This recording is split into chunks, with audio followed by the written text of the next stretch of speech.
All right, ladies and gents, boys and girls, Thursday, February the 10th, 2022. What is going on? Appreciate you all tuning in. We got a packed show, man. What a day. What a start to the day it has already been with the huge news dropping this morning. The Gamecocks spring game is officially a night game. Things that you love to see, folks. Thursday, February the 10th. Hope you're all doing well. I see Connor, Lee, Luke, RJ, Travi. Again, it is a great day to have a mother freaking day. Content bleeding out the eyeballs. Fantastic podcast and interview that dropped this morning. And again, the big news of the day, the spring game at night. Everything, folks, everything. Everything. And when I say everything, I mean everything is better under the lights. Guys, I want to hear from you. 843-790-3377. That's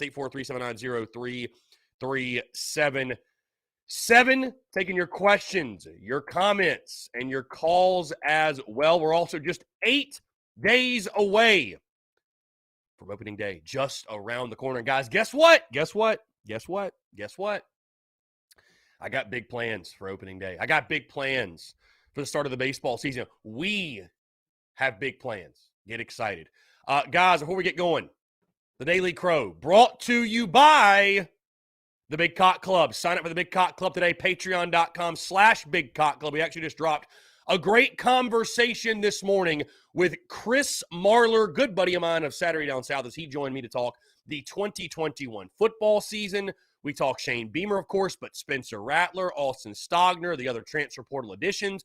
And, of course, we talk 2022 expectations. We also talk SEC football, what's going down right now in Auburn, all that good stuff. So, again, guys, sign up today, patreon.com/Big Cock Club. You get exclusive access to those unique conversations and interviews. You also get many other perks, including exclusive merchandise, a 20% off promo code off all the merch. Folks, if you do the math, that is well worth the $9.99 per month if you like the merchandise that we create. So again, you get that. Also, of course, don't forget, you get private access or access to our exclusive private Discord, if you will, which, by the way, if you're in the Discord, be sure to head over to the TDC Questions channel. The TDC Questions channel, be sure your questions are answered. But again, guys, the Daily Crow brought to you proudly by the Big Cock Club, patreon.com/Big Cock Club. Sign up today, or you can go to our social media, click the link in bio. You will see the link for the Big Cock Club there. Again, guys, if you're not in the Big Cock Club, you are missing out. You're missing out. So, again, appreciate all those who are members. And, again, guys, go join today, the Big Cock Club, presented to you by the Spurs Up Show. All right, again, as always, I'm Chris Phillips, your host of the Daily Crow. We got a lot to get into, man. Brendan, what's up? Yeah, what a day. What a day already. I'm fired up. The news dropping this morning that the Gamecocks will officially play their spring game April the 16th, Saturday night in Willie B, 7 p.m. under the lights. And as I tweeted earlier, guys, April the 16th, 2022, might be the worst day in the history of days to be a cold beer, because beers will be deleted. Folks are going to be tailgating like it's literally the first game of the season. And I don't blame them. Also, a big day in regards to Gamecocks baseball. We'll take on Ole Miss that day at 1 o'clock. So a lot going on. I think they're calling it, let's see, what are they calling it again? The Big Garnet Weekend, or they're calling it they're calling it the Big Gamecock Weekend, the Big Gamecock Weekend. Tons of stuff going down. So, again, guys, get out and about, support the Gamecocks. And Connor Lee, I don't think we've ever had a night spring game. I don't think we've ever had a night spring game. Not that I can recall. I mean, if it happened, it happened before spring games were like a notable thing. So I don't think we ever have. I can't say for certain, but I mean, there's no history book of spring games, I don't think. Wesley Newmar, what exactly does neutral mean on the baseball game? So we are playing, Wesley, 2 games in Charlotte this year. We take on Appalachian State, I believe, and North Carolina at BB&T. Also, we play Clemson at Seager Park. So we do have a couple of neutral site games this year. But anyways, guys, the spring game at 7, April the 16th. Also, our good friend of the show, Patrick Davis, We'll have a concert at Gamecock Park Amphitheater from 5 to 6:30. So a lot of great stuff, man. South Carolina hosting Ole Miss at 1. Block party before the game outside of the stadium. So tons of stuff, man. That's going to be a huge weekend for everybody. I mean, baseball takes on Ole Miss Thursday through Saturday. Saturday, you think, will be the final game, of course. Thursday, they play at 7. Friday at 7. You got beach volleyball. You've got men's tennis. You've got all kind. There's a 5K. I mean, there's a 5K. I mean, there's a 5K. I don't know why, but there's a 5K.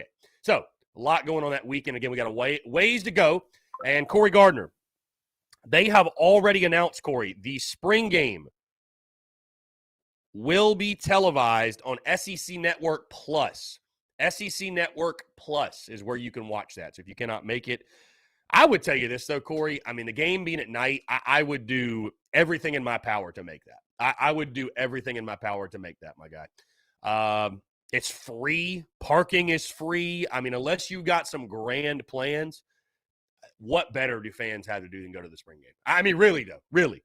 You get to look at Spencer Rattler. You get to look at new additions. You know, why not? Why not just make the trip? You know what I mean? Why not just make the trip? I don't know. Hey, do whatever you want. But, yeah, SEC Network Plus is where you can watch that. The only people that really get their spring games on, like, a big network are, like, Georgia and Alabama. And, I mean, so.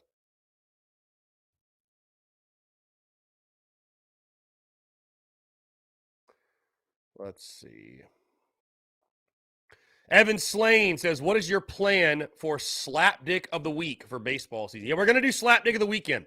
And, Evan, that's something that happens very organically, man. You go throughout the weekends, and guys just seem to emerge, and that award just takes care of itself. But Slapdick of the Weekend, yes, Slapdick of the Weekend will return.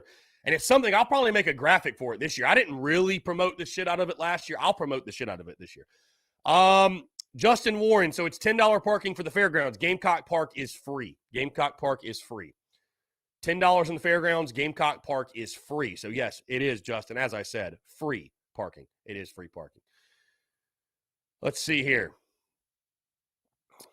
Brennan M., every ACC team is getting their spring game televised. Like, on a big network? Really? I mean, you know, I get it, but, I mean, it's on SEC Network Plus. I mean, it's on SEC Network Plus.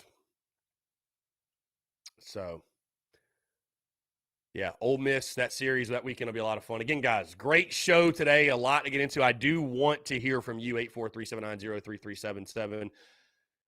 Like I said, man, we're rocking and rolling here on this Thursday. I'm actually headed out of town after the Daily Crow today. I'm going to take care of some things after the Daily Crow, but then headed out of town because, as I mentioned earlier in the week, we have our watch party Saturday at Carolina Ale House Augusta, which, by the way, in case you missed it, we're doing a big giveaway with Carolina Ale House Augusta as well via social media. So check that out on Instagram to be eligible to win. We'll pick the winner via social media.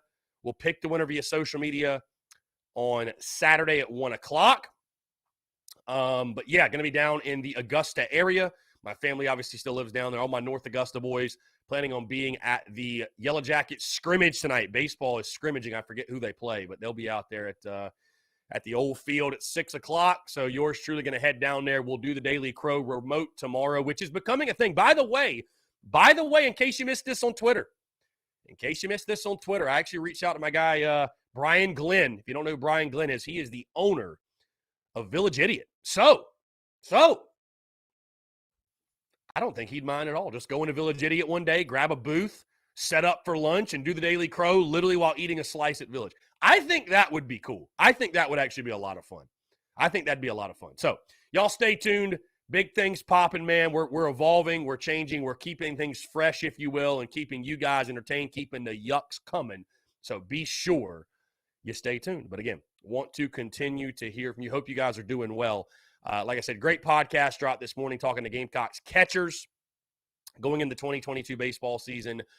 Also, the Big Cock Club exclusive with Chris Marler talking the 2022 season. Of course, looking back at last year, but Spencer Rattler, Austin Steiner, Shane Beamer, all that good stuff. Great combo, about 45 minutes or so. You guys be sure to check that out. Sign up for the Big Cock Club today. We'll have clips on social media as well. We actually just dropped one. Also, some projections coming out from Baseball America. Baseball America projecting the Gamecocks as a 3 seed in the Greenville Regional. A 3 seed in the Greenville Regional. ECU obviously hosting, the number 2 being, oh gosh, I just made the graphic and I already forgot. Number 2 being Duke, South Carolina the 3rd, and then Army being the 4 seed. So Baseball America does have the Gamecocks in the postseason. For those of you who have asked about that and are concerned that South Carolina is not going to make the postseason, blah, blah, blah, whatever, I think most are going to project this team to be a postseason team. Not to spoil my predictions on Monday, but as will yours truly. I feel confident in saying this is going to be a postseason team. I have no concerns in that regard. Was at the scrimmage, was at the inter squad yesterday. We had a great show last night, by the way, at Tin Roof. Appreciate those who came out. Yeah, so again, guys, I do want to continue to hear from you, though. Let's hear it. What do you got? Come on, you guys got to be more fired up on a day like today, man. You got to be more fired up when you find out the spring game is at night. You got to be more fired. You got to show me some more passion. I was like giddy. I know that was rumored, but I was giddy when that came out. I was giddy. The only thing, I'll say this, ideally, I would love to tailgate the spring game all day long. I would love to be out there, like set up the tailgate at like literally noon or 1, just like we did during football season. Be out at Seawells and tailgate it all day long. Not going to happen because we have the baseball game at 1 o'clock. So, that'll probably finish up about 4 or so. And you head over to the old Willie B, which will probably be good for my liver, though, because we don't need to be out there drinking 6 hours before a spring game. Lance probably would disagree, though. Lance is probably like, hey, but RIP Busch Lattes on April the 16th. It's going to be a horrid day to be a Busch Latte on April the 16th, my guy. I hear you. Luke RJ, what do you think realistically the attendance at the spring game will be? Free and at night, it could be packed. I think so. I think definitely, listen, I wish we could put 80,000 in the spring game, like the, Georgia and Bama, that they pack out their spring games and fill it. Realistically, we're not going to do that. But I'll tell you this. I think this crowd could certainly rival the crowd that Steve Spurrier had in his first spring game. I definitely think so. That was like 35,000 or so. I definitely think the crowd that shows up could rival that crowd. Again, a night spring game. Unless you really got something going on, unless you got grand plans, why wouldn't you come to the spring game? Truly, why wouldn't you? So, yeah, Evan, if I had to throw a number at it, 35,000. 35,000. I think that's a safe number. I think the lower bowl will be filled. Again, huge baseball game that day as well against Ole Miss, and you hope at that point, if you're doing well at that point in the season, that could help attendance even because that game will be packed. But yes, yours truly will be at Founders Park. There's no doubt yours truly will be at Founders Park that day. That will be happening. So that will be one hell of a day, man. I can't wait. That weekend's going to be incredible, and hopefully, fingers crossed, it's not like last year. You remember things had to get moved around because of weather and all that madness. So hopefully we've just got a beautiful weekend lined up, and we can go from there. Anyways, let's see. What other big things are happening? You got baseball, you got volleyball, beach volleyball, tennis, track and field, all kinds of stuff. So, and of course, the spring game. Rhett Godwell, Baseball America doesn't have Gamecocks in the top 25. What should our win total goal be? Yeah, I think, Rhett, somewhere between 35 and 40. I think I'm setting the expectations very similarly to what I set last year, in a sense of somewhere between 35 and 40 wins, 500 or better in SEC play. You do those things, you're without a doubt in. You're no question you're a postseason team. Because I just think that, like, when you start saying – you have to make Omaha this many years. You have to make the Supers this many years. I'm not saying you're wrong to a degree. What I will say, though, is that I just look at each season as, hey, let's just get to the regionals. Whether you're hosting or you're in, get there. And I think advancing is going to take care of itself. If you're getting there every year, you're going to go to some Supers, man. There's no question. You're going to go to some Supers. There's no doubt. So we know the minimum expectation. Make the postseason. You make the postseason, our goals are bigger. I'm just, like I said, man, I'm thinking from an expectation standpoint. Yeah, I think somewhere between 35 to 40 and going 500 or better in SEC play. That's, to me, right now, for where this team is. We're, unfortunately, guys, Call it for what it is. We're not a no doubt Omaha squad. We got question marks. We're not ranked in the top 10. We're not a team that says, oh, if we don't go to Omaha, the season was a failure this season. You know what I mean? So I think somewhere between 35 to 40 wins, 500 or better in SEC play, and I think that's a successful regular season, at least. That's a successful regular season. I think it's pivotal for Kingston this year. Year 5, season 4. I think it's pivotal for him to get back out of the regional round. I think you need to go to the supers. I do. I think you need to hit the super regional round. I just think getting bounced from a regional again is not going to sit well with Gamecock fans. It's not going to sit well with me. It's not going to sit well with me. So, Justin Langford, I think they need a berm inside CLA for men's basketball games so I can drink beer and chill on the grass. That'd be fun. I mean, do something to make basketball games more enjoyable, right? Do something. Do anything. Just do something. Just do something. Again, guys, in case you missed it, the big news. Spring game at night. What a time. Spring game at night. Things you love to see.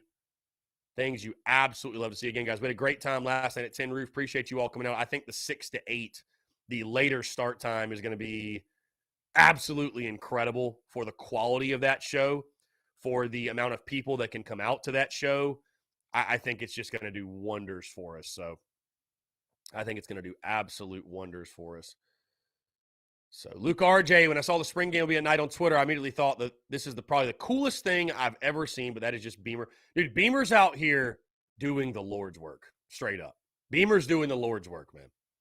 You love to see it. Shout out to Coach Beamer, doing the Lord's work. Thank you. Thank you, Shane Beamer.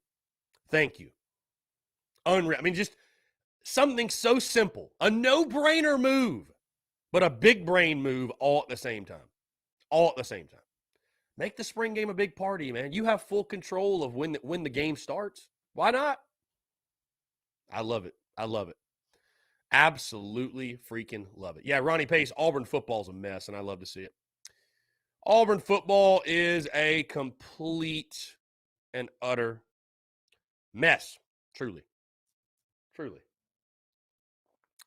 It truly is. So, yes, Rattler does have 3 years of college eligibility left. I highly doubt he will use them, and I actually hope he doesn't use them. Call from Robbie Davis. To accept, press 1. To send a voice. Robbie, what's going on, my friend? How are you? Well, I'm doing okay. I just had a rough 24 hours. If you know what I mean. Right, right. I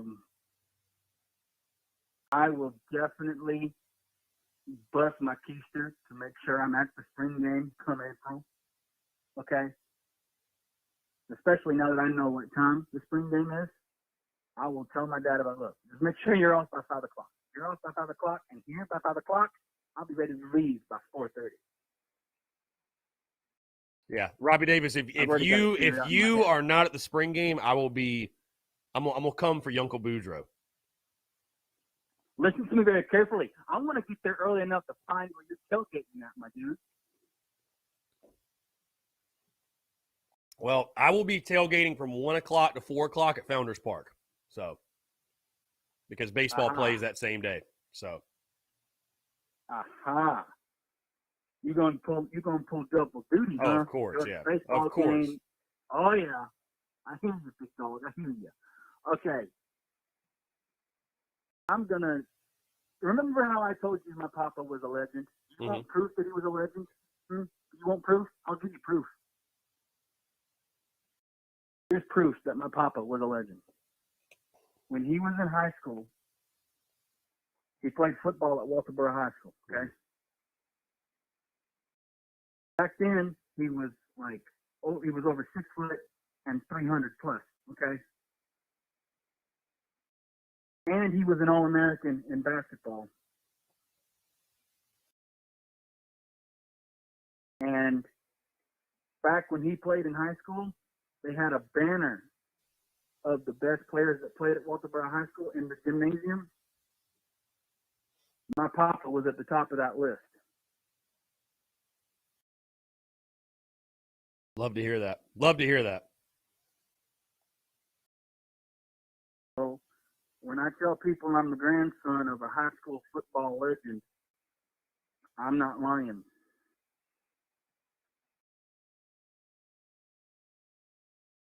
And also, I'm switching gears now, okay? Because I just wanted to brag about my papa a little bit.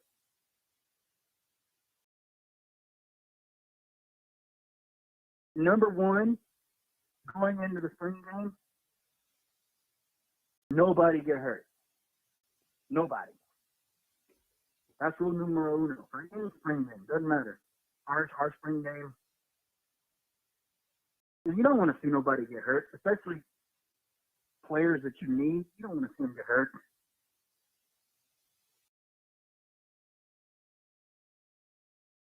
That's a fact, yeah. And like that's a I've fact. told you before, I really do think that Bell is going to have a breakout year. I really do. Yeah, I think he's definitely primed for it, man. I mean, the dude. I think the Deuce Mayo Bowl was just the beginning. Yeah. I think he, without a doubt, has the skill set, man.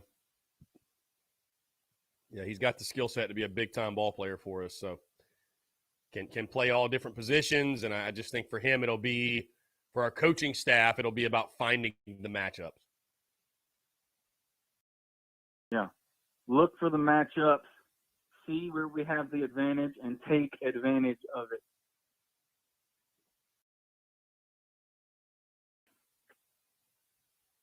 That's what we need to do. No matter who we're playing, find the mismatch and take advantage of it.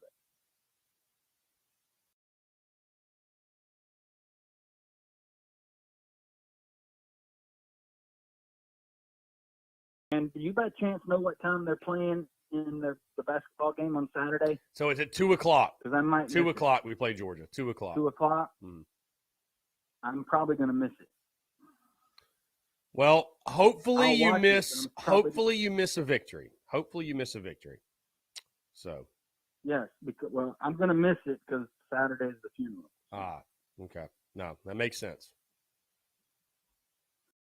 But I'm going to watch it and then give you my 2 cents, of course, as usual. But and also for those of you, including you, Chris, thank you for the prayers and the thoughts to my family, very much so. Yeah, we are all here for you, Robbie, if you need anything. So we're all here for you. And also just a reminder, and I'll remind you, the closer and closer we get to football season. If I go to a game this year, I will contact you and P-Doc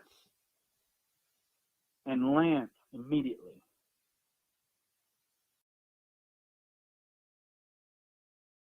That I can promise you. The second that I would start heading to Columbia, I will contact you, Lance, and P-Doc, 100%. Oh, seriously, please do. Deal? Please do. You got my line, you got my number. You know it's open, so.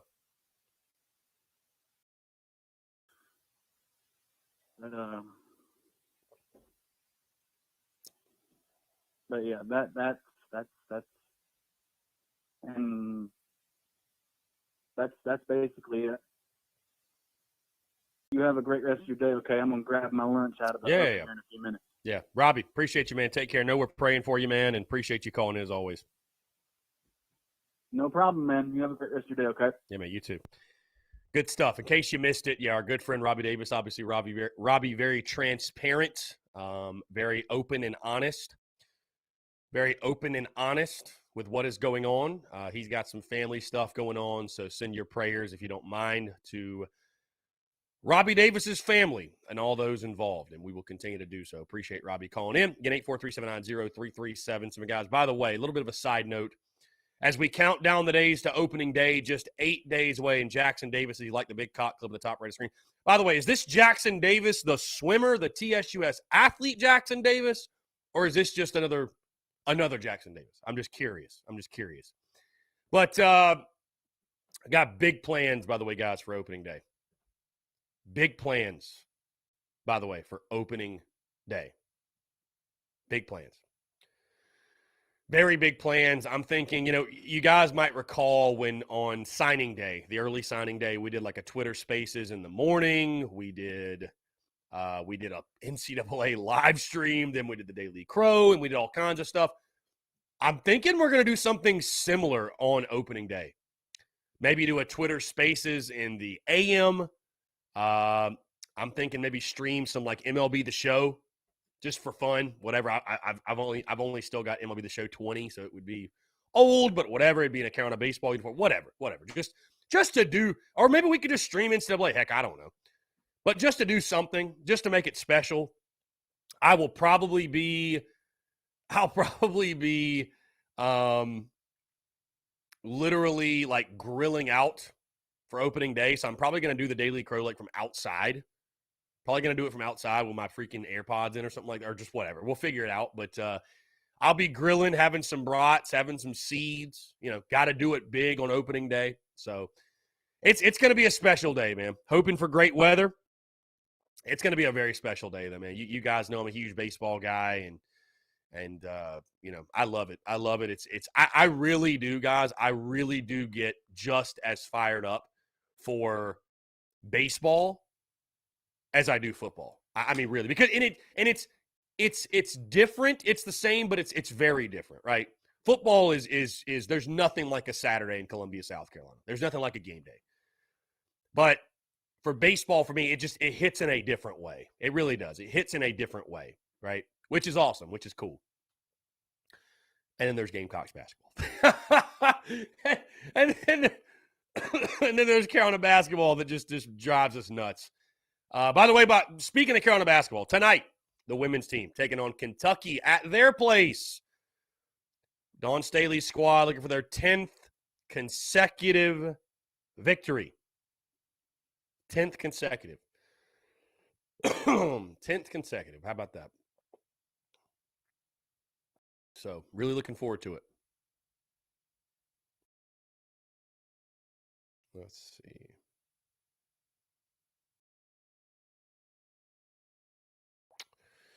Yep, 10th consecutive. Lady Gamecocks should definitely take care of business. I don't think Kentucky's all that good. Yeah, Connor Lee, it will be a bad day to be a burger on Friday, February the 18th. But, yeah, I mean, I can't wait, guys. I mean, graphics. Do you guys recall the series graphics that we post every Friday that have, like, the matchup? They have the starting pitchers. They have the statistics. We're bringing those back. My guy, AUPPL, does an incredible – if you don't know, I'm talking about Auburn Plainsman. He's actually an Auburn fan. But Auburn Plainsman, he's been helping me out since, I think, 2019. Maybe 2018 was the first year he started helping me out doing it for me. And he doesn't – his graphics are incredible, man. Does an incredible job, and really can't wait to have those back. And, he understands. I think the reason he helps me out is because he understands how much value that we get out of it. You know what I mean? How much we love it. Truly, we love it. So he'll be helping me out again. Those graphics will be back, and yeah, really excited for that. So, man, I can't wait. Cannot wait. Let's see. Courtney, what's going on? Jackson Davis says Twitter Spaces for sure. I mean, Jackson, I'm starting to think I should just be doing a Twitter Spaces every day over the Daily Crow. Twitter Spaces is like taking over, man. I got to start doing more Twitter Spaces. I'll tell you this. I am driving from Columbia to North Augusta today. How about I do a Twitter Space on the drive? I mean, that's kind of what it's built for, right? Is just to kind of be doing it on the go. That's really what it's built for. So, and yeah, you make a good point. It's like a podcast. It's like a live show, but everyone can talk and you don't have to call in. You just literally click somebody and they can go live and they can talk. It's cool. It's very, very cool for sure. It is basically, Luke, like a chat room, an audio chat room on Twitter. That's literally what it is. So, Adam Ritter says, I dare you to call into the show tonight, Chris. Do you think Frank will get hard questions? Well, I will be busy because I'm going to be at North Augusta's baseball scrimmage tonight. So I'm not going to call in. I'm not going to even probably tune in. Do I think he'll get hard questions? I mean, they screen all the calls, man. So if anybody's trying to call in and give Frank Martin a hard time, I don't think he'll. I mean, I don't think there's going to be like these crazy hard. They're not going to allow Frank Martin to get like, bullets fired at him on the call-in show. They're just not. Which, by the way, isn't it wild that in the year of our Lord 2022, like, coaches call-in shows are still a thing? Like, the fact they put these coaches out there like that, like, that's shocking to me. It really is. As private as they keep everything, as buttoned up as they keep everything, like, Steve Fink won't allow the Spurs Up show to talk to Shane Beamer one-on-one. But they will allow Shane Beamer to field calls from, like, the most random human beings from who knows where saying who knows what. How does make it make sense? How does that make any sense? Make it make sense. Make that make sense to me. I don't know. I don't know. I don't get it. I don't get it. I don't get it. It's just nuts. It's nuts. Lance, my guy, says that the Wednesday before the spring game, I'm going to be at Tin Roof. Lance, if you come to Tin Roof, my guy, it's going to be a damn party, my guy. It's going. I mean, our Wednesdays already get pretty wild. I'll tell you that, Lance. If you guys have noticed me, see, I behaved last night. Our show was 6 to 8. I ate dinner. I came home, had a relaxing night, all that good stuff. Knew I was going home today. A lot of Wednesdays, though, if you've noticed on a Thursday, yours truly hanging a little bit. Just hanging a little bit. You can assume we had a night because Wednesday nights do tend to get out of hand. My boys that work over at Tin Roof, they start pouring the shots up, and it's just on full speed ahead from there. So it's on full speed ahead from there.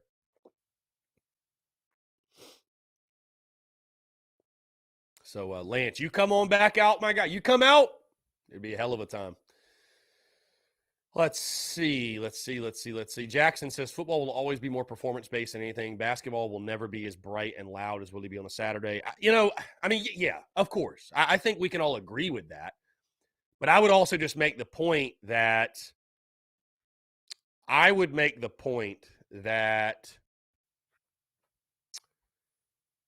do think Gamecock fans – listen, Gamecock fans love one thing more than anything else. That's a winner. That's a winner, right? That's a winner.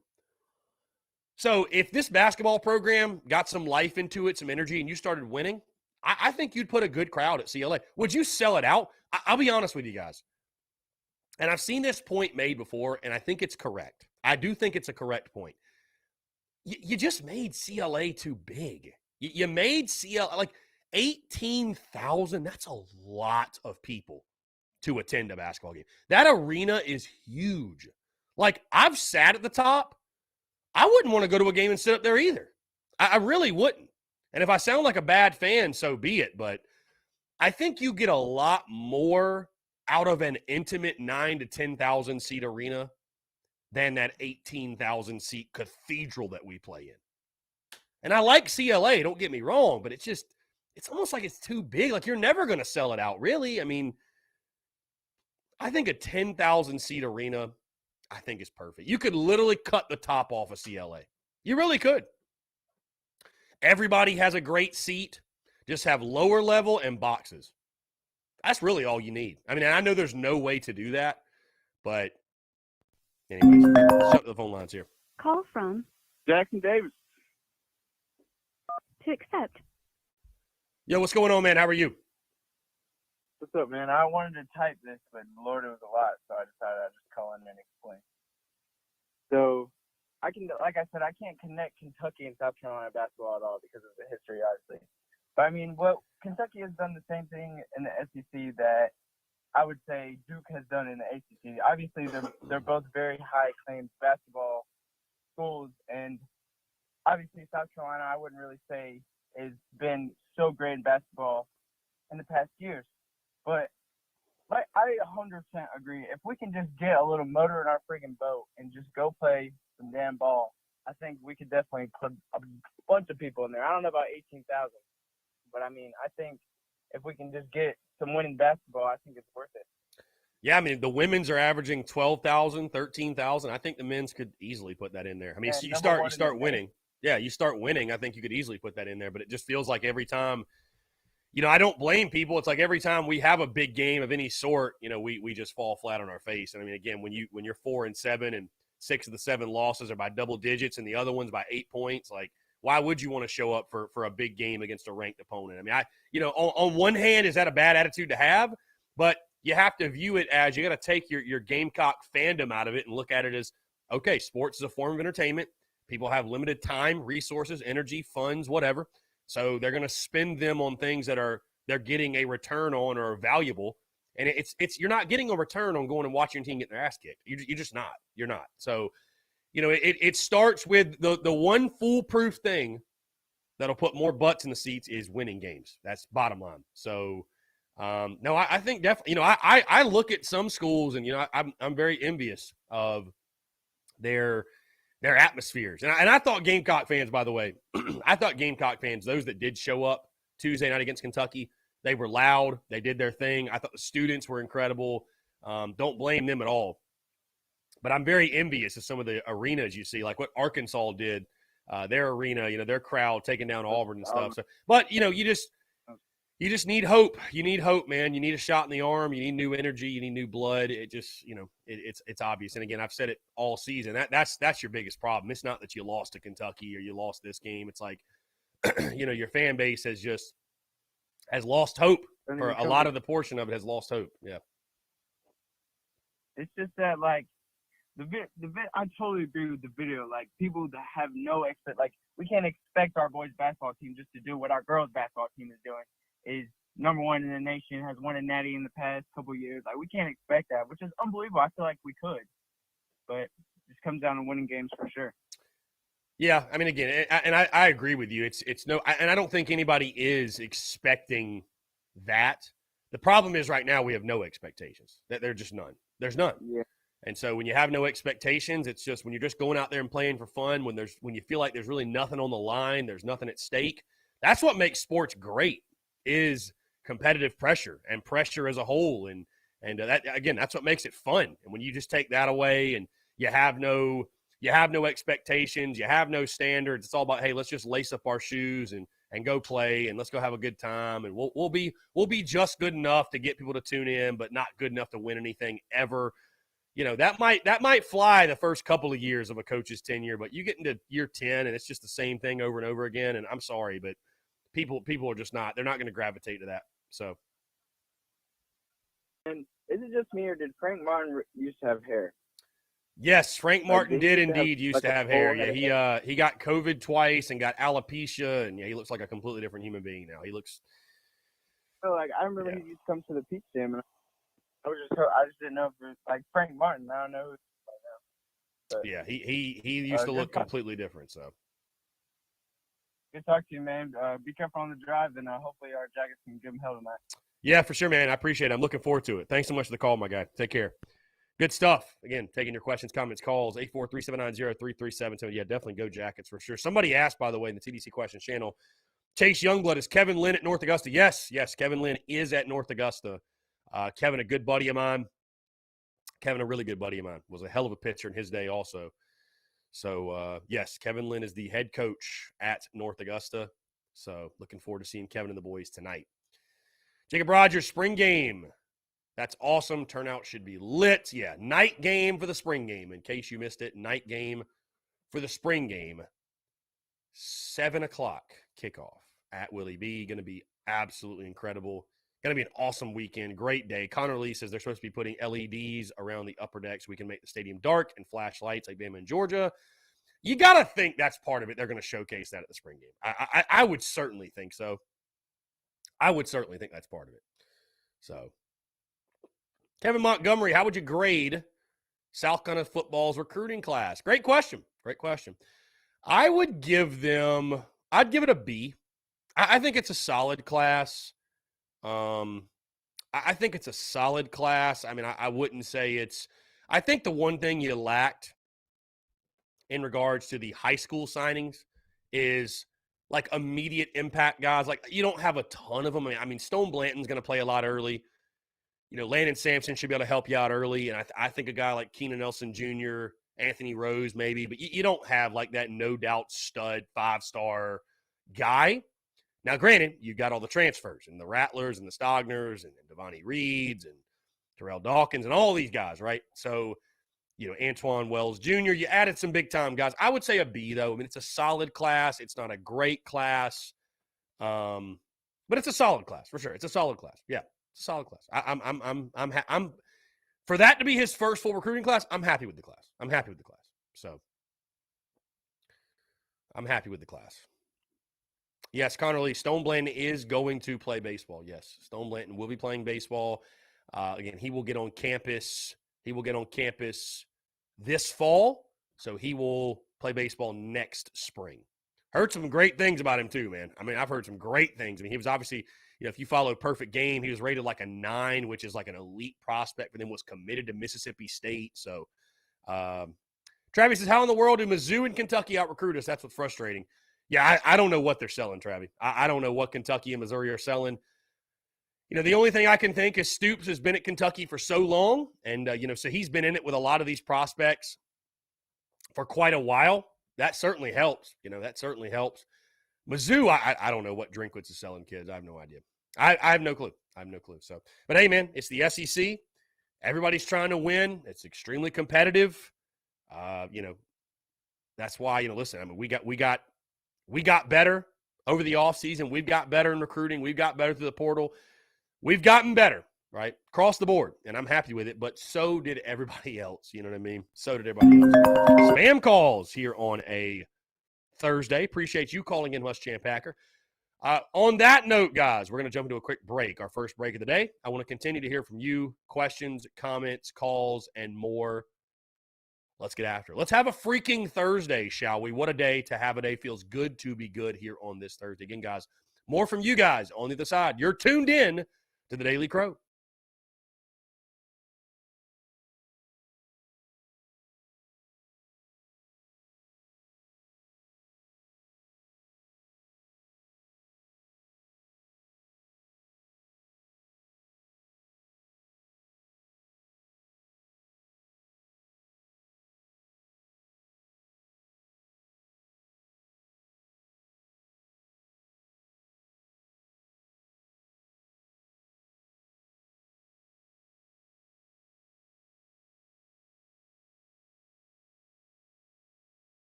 All right, what is up, guys? We're back. 843-790-3377. That's 843-790-3377. You're just reading up on this Auburn stuff with what's going on with Harsin. And none of us feel bad, right? None of us feel bad. None of us feel bad for what's going down with Auburn and Harsin and the madness that is their coaching stuff. It reminds me of, like, I think Gamecock fans' emotions to Auburn right now are like Dave Chappelle at the Player Haters Ball. You guys remember that? The Player Haters Ball, Dave Chappelle. I hope all the bad things in life happen to you and only you. Like, that's how I feel about Auburn, truly. That's how I feel about Auburn. So it has been a blast to watch. It's been so much fun to watch their fan base crumble. And what's so funny, and I told Marler this in our conversation, because he's a Bama guy, right? So he obviously hates Auburn, okay? He obviously hates Auburn. But I've told him, I was like, man, like, I dislike Auburn, don't get me wrong, but there's some Gamecock fans that they are celebrating. They are celebrating the demise of the Auburn Tigers. And I think, just listen, I'll tell you this, we may not always get along, right? Gamecock fans, Gamecock Nation, we're a big dysfunctional family, right? We're a big dysfunctional family when it comes to Gamecock Nation. We may not always get along. We may not always agree. We may come after each other every now and then. But if an outsider comes after one of our own, if an outsider does Gamecock Nation wrong, good luck. Call from Standard. Starting the phone lines here. to accept. What's going on, my man? You're on the air. Spider-Man. Jesus, we're not doing Spider-Man today, my guy. If you can't come up with a better chirp, we're not doing Spider-Man today. We're not doing Spider-Man today. You gotta give me a better chirp. You gotta give me a better chirp. The Muschamp Packers are out and about. You gotta give me a better chirp. You gotta give me a better chirp. All right. 843-790-3373. Yes, I believe so. The vibes are also immaculate today on the Daily Crow. Stephanie Lee, what's going on? Yes, spring game at night. Incredible. Dusty Rhodes, I will have music back on the countdowns and stuff by next week. So I've already got the beats sent. I just literally have not taken the time to put the audio over the video. So just be patient with me. But I promise, we will get music back on the countdowns and all that good stuff. So let's see. Yeah, well, so Jacob Rogers, there are transfer portal rankings right now. And I think we're ranked like 4th or 5th. There are transfer portal rankings, but they don't factor into the overall rankings. That's kind of the confusing thing right now. That's kind of the confusing thing. So like I said, I give the recruiting class a B. My goal for Shane Beamer in the South Carolina recruiting class, his first full class, was just, hey, finish in the top 25. Just finish in the top 25. As I said, guys, before the season started, as I said before the 2021 season even got underway, a lot of folks talked about, we got to win this many games, that many games. What's the goal of this season? What are the expectations? My goal for Shane Beamer in year one was simply this, and he has accomplished said goal. And let's see if you guys agree with me. I know you will. My goal going into the season for Shane Beamer was simply this. Get to the 2022 offseason, preseason, whatever, if you will. Get to 2022 with the same positive energy and positive momentum that you have going into year one. If you can do that, no matter if you win 4 games, 5, 6, 7, 8, whatever. If you can do that, you've succeeded. And I think we would all agree that we've gotten to 2022 and the preseason of year 2 with just as much, if not more, hype and excitement and positive momentum than we had at this time a year ago. So I think it's a job well done thus far. Now, can you parlay positive momentum? Into a big year 2? Guys, I don't know if you saw this clip, by the way. Marler joined me, like I said, Chris Marler of Saturday Down South, good buddy of mine, friend of the show. He joined the show to talk, again, Shane Beamer and the expectations for year 2. And again, it's way too early. I mean, we're literally in February. Baseball season's about to start. all that good stuff. Here we go. Let's jump to the phone calls here. Call from Zachary. Here we go. Zachary, what's going on, my friend? How are you? I'm good, Chris. How are you? I'm doing well, man. Appreciate you asking. What's up? You know, I think it's a really good. I think it's a great thing that the spring game is going to be at night. Everyone's just. I think this is a spring game that everyone's really excited for. I mean, I think everyone's usually excited for spring games, but the chance to see Rattler for the first time in the Garden of Black will be exciting for like a lot of people. So I definitely think that having it at night, especially just making it a weekend, would be really fun really great for the program. I mean, yeah, it's just an opportunity to show off your program. I think it's more for the fans, man. The spring game is more for the fans than anything, a way to give back to your fans, give them an early look at their football team and new players and all that. Because, of course, gone are the days that they have open practices where you can just swing by and watch practice. So, yeah, it's certainly a day for the fans. Now, I will say the same thing that I said last year going into the spring game, and this is something I think you sort of have to reiterate every year, is that the spring game is not for drawing conclusions. The spring game is a glorified scrimmage. That is what it is. And as we saw last year, I mean, there was barely any actual game action that took place. But it's a great thing for the fans. I mean, it's really a celebration of, the conclusion of spring ball and going into the summer, the off season, if you will, and like I said, giving fans a chance to get a glimpse at their team. So it's exciting stuff, man. It's going to be really awesome. And, obviously getting a first look at a lot of these transfers and a guy like Spencer Rattler. But making it at night for sure. I mean, why not, right? You have the control. It's not like you have to fight TV scheduling for it. You could do it whenever.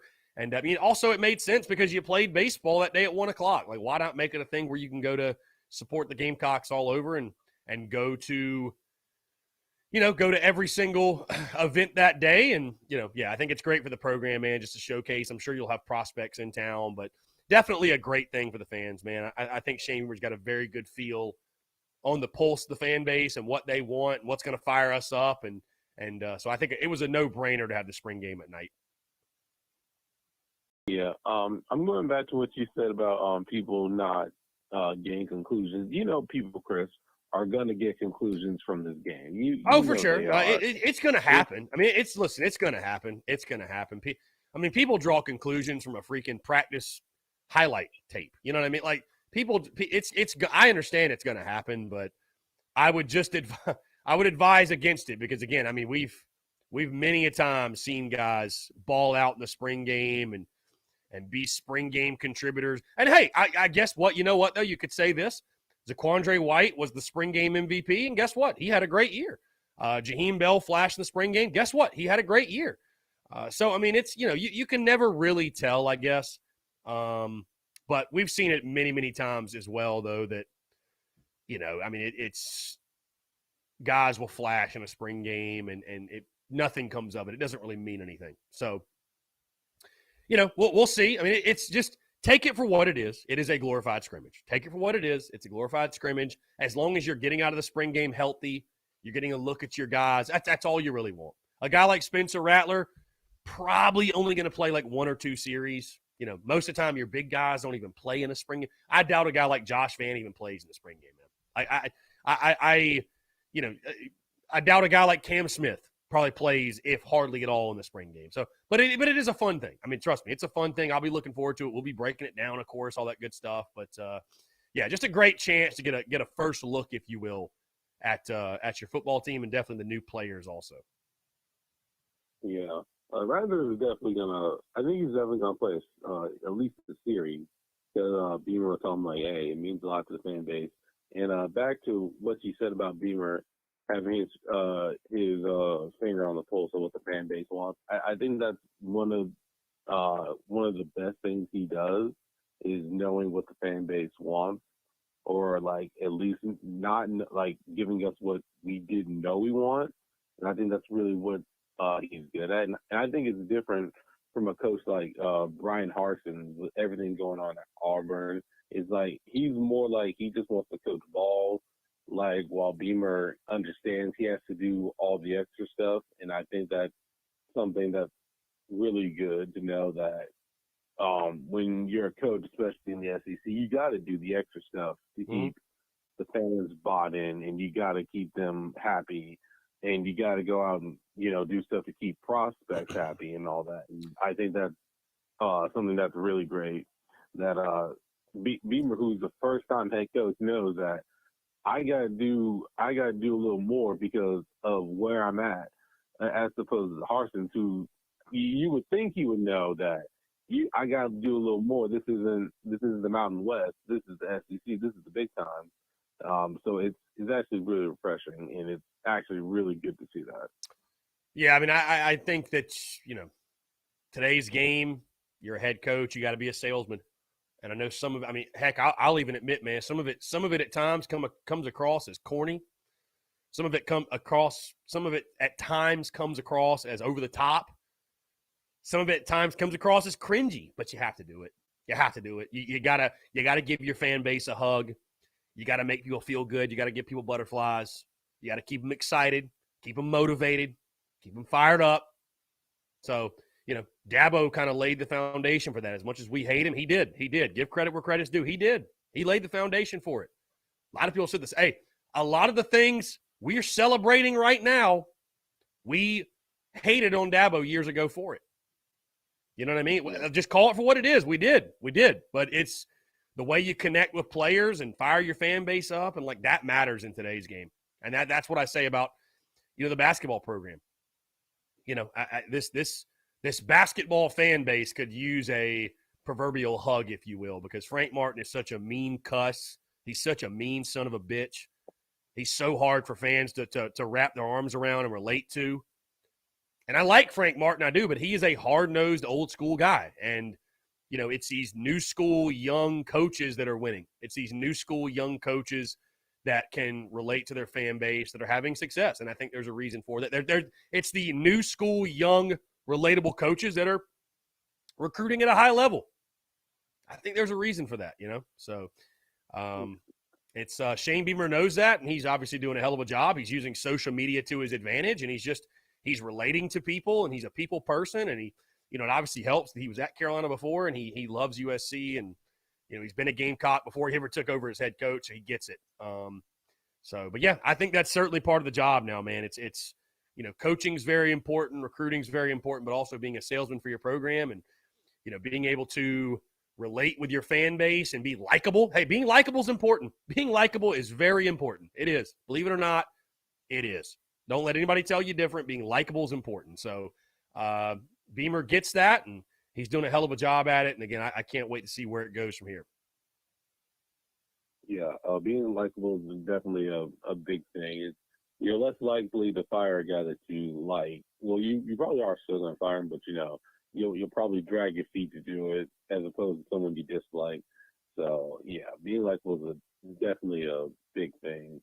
So I'm really excited about the spring game. I'll try and make it out there. Anyway, Chris, thanks for taking my call. Yeah, appreciate it, man. Always a pleasure to chat with you. Thanks so much for the call. Great stuff. Yeah, again, man, Shane Beamer gets it. Shane Beamer gets it. Bottom line, Shane Beamer gets it. You know, you can say what you want. You know, say that I'm wrong. Say I'm being too harsh on Frank Martin or this, that. But it does matter. It does matter. It does matter, man. Bottom line, it does matter. Being likable and you know, being able to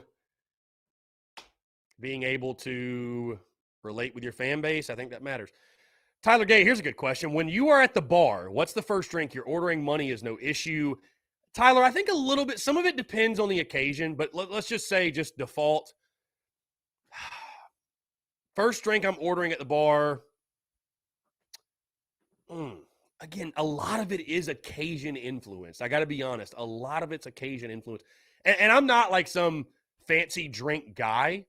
I mean, again, if I'm in a Mexican restaurant, I'll get a margarita. If I'm at Tin Roof, I'll you know, because I like a lot of things. You know what I mean? I like a lot of things. I really do. But money's no issue. Is there like a $20 cocktail that I like an old fashioned. Like if we were intentionally trying to go fancy, I'll get an old fashioned. I like an old fashioned.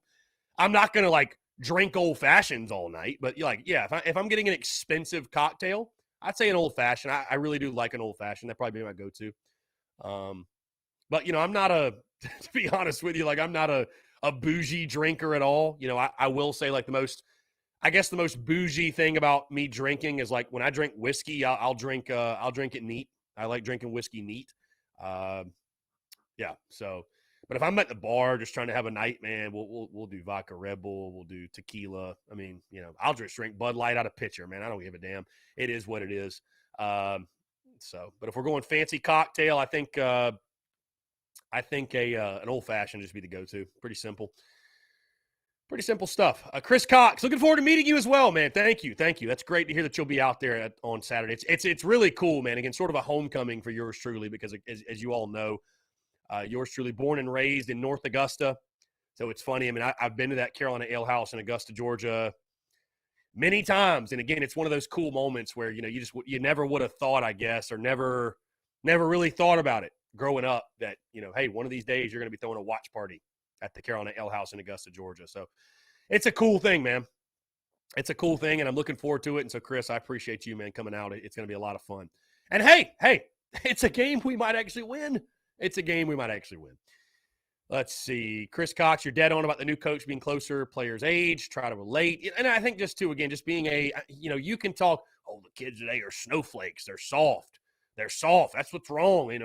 It's not Frank Martin. The kids are soft.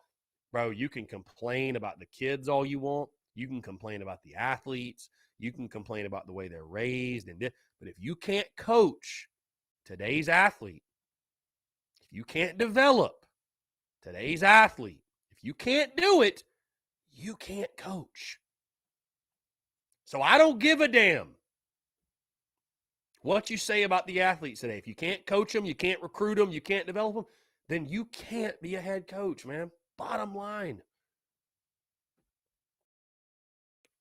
Pretty simple. Tyler Gay says Don Julio 1942. I cannot say I've ever had Don Julio, my guy. I don't think so. If I did, I don't remember it. Jacob Rogers says, have we ever had a spring game at night? I don't think so. I mean, Jacob, I don't know where you'd go to find that information, like a directory of spring games and the times, but I'm going to venture to say no. We do need shooters. You are correct. We need a lot of things, man. We need a lot of things. Again, also, it is game day for the women's side of things. Gamecocks ladies taking on Kentucky. I saw Panic Ritter commenting earlier, Chris, should Panic Ritter come out? Panic Ritter. If there's one team you should not panic about, it's the women's basketball team. And also, I mean, Kentucky, you look at their record, I think they are like a game under 500. So I think we'll be okay. I think we will be all right. I'll just leave it there. I think we'll be all right.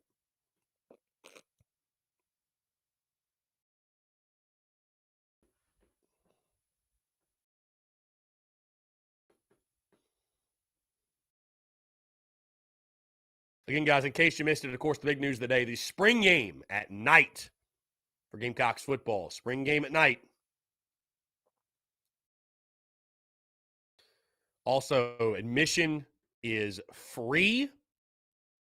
Admission is free for fans. For those who may be asking, parking in the fairgrounds is $10.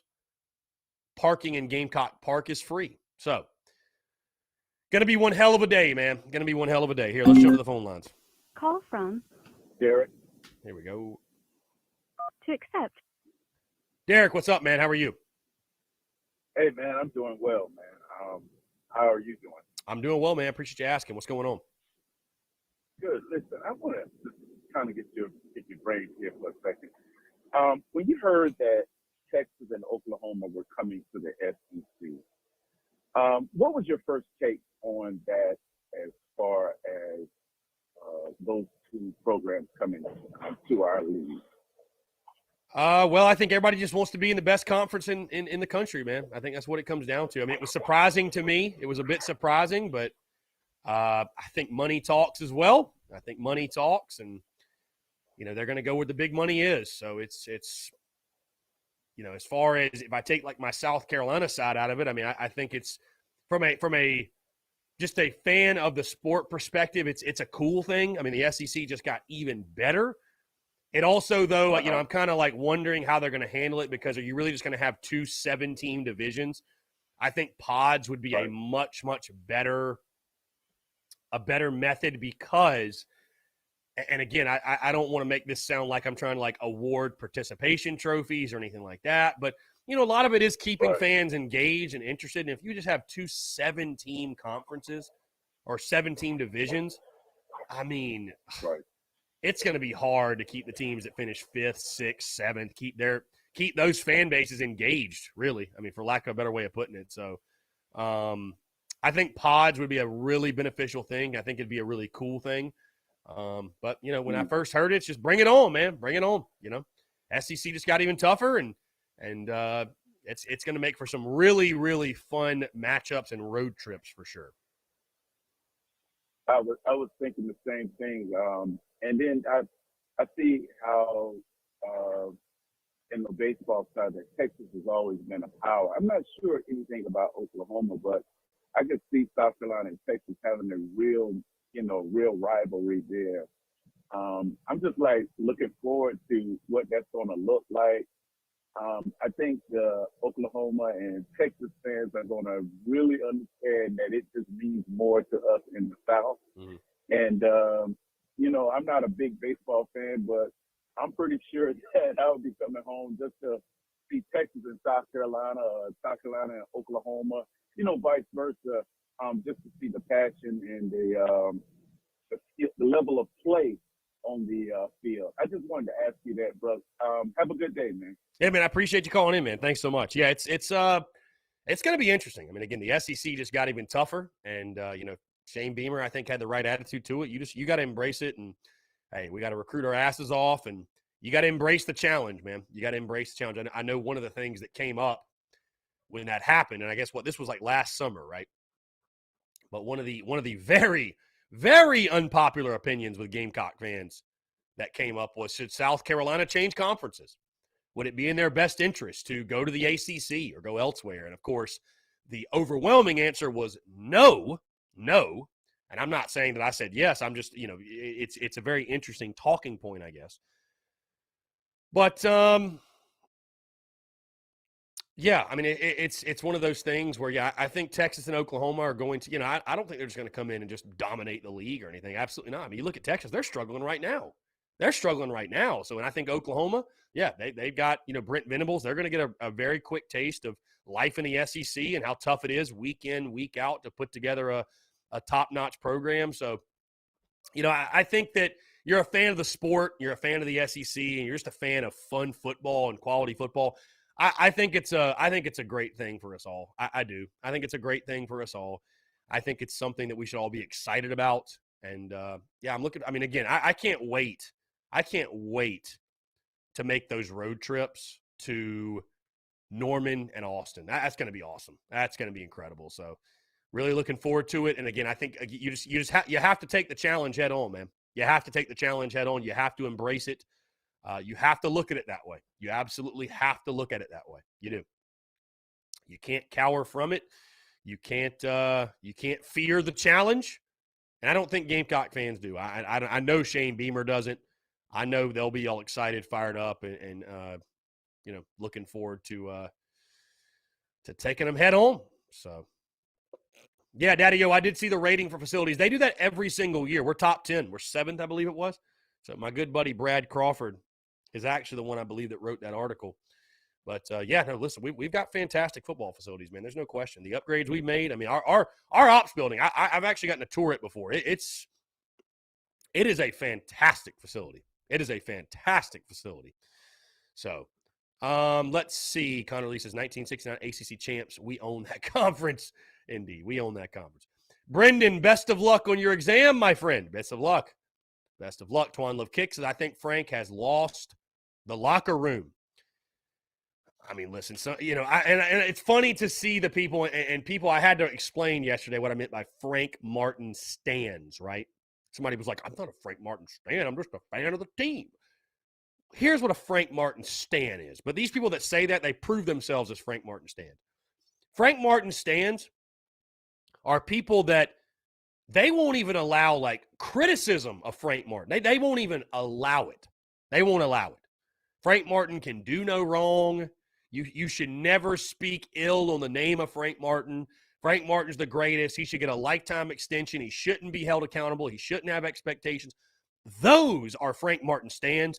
And you all know who I'm talking about, the people that expose themselves as such. Because when I made this statement, guys, you listen to Frank Martin after the Kentucky game, I don't care which side you're on.